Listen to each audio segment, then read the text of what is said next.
you would too. It taught me that no one is too small to make a difference. That idea changed the way I see the world. It also made me wonder, what if I really ruled the world for just 24 hours? Before I begin, let me make one thing official. I, Sanjeev Bharathi, solemnly swear before this audience that if I rule the world, I will not use my power for control, but for meaningful change. So help me God. I immediately begin with my absolute executive orders. Broccoli is officially illegal. 6-7 is declared the national slogan. Telling jokes is now a core school subject. But let's be honest, day 2 would be chaos. Parents would be protesting with broccoli on tiny forks, shouting, "Bring back broccoli!" Every meeting, every conversation would somehow end with 6-7. There'd be a joke academy on every corner run by dads. Meanwhile, moms, serious as ever, would make us study. For joke exams? Honestly, I don't think I would survive in my own world. So instead of thinking about what I want, I started thinking about what the world really needs. It's full of serious problems. Some of them I don't even want to pour oil on. Get it? Because 24 hours isn't enough to tackle them all. My first order will be zero hunger.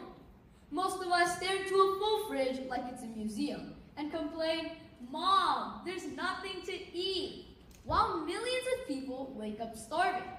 In my world, no one goes hungry. As Mother Teresa said, if you can't feed 100 people, feed just one. If we can share memes in 2 seconds, we can share food too. Snap a picture of your leftovers, post it, and help deliver it to someone who needs it. And if you waste food, oh boy are there consequences. You'll go that same meal from seed to plate, record the entire journey, and post it online. Trust me, once you've felt that pain, you won't waste a single bite again. My second order is to control climate change. Adults talking scary charts and big graphs. But for me, it's simple. When air quality gets so bad that playing outside becomes impossible, no fresh air and no fun, that's a crime. So here are my 2 rules. No littering and less plastic. If you break them, you'll be picking up trash in a fluffy pink tutu. Live stream on the news. Can you imagine the embarrassment? But I wouldn't just focus on punishment. I would also reward people for making better choices too. If you plant a tree, take a selfie and post it. You'll get a sweet reward. And if it grows big and tall, maybe even a tax return. I can already see the warmth in your eyes from those magical words, tax return. If we get the planet back on track, maybe the only things roasting this summer will be marshmallows, not our forests. My third and final order is healthcare on demand. In Canada, healthcare is amazing, but sometimes it feels like everything is stuck on loading. You go in with a cough at 11 and come out with back pain at 40. Here's my solutions. Getting a family doctor shouldn't feel like winning the lottery. It should be as easy as an Instagram friend request getting accepted instantly. I'm launching Uber Health.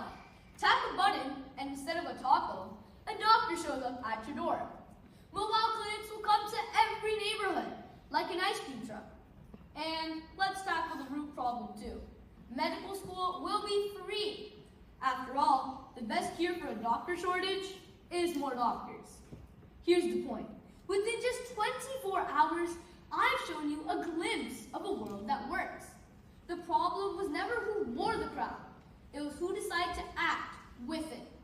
I'm Sanjeev Bharathi, and I'm officially resigning as your world leader before someone asks me to fix tariffs, housing prices, and traffic on the 401. I may be too young for a real election, but I'll happily accept your vote for the Audience Favorite Award. Thank you, my fellow citizens.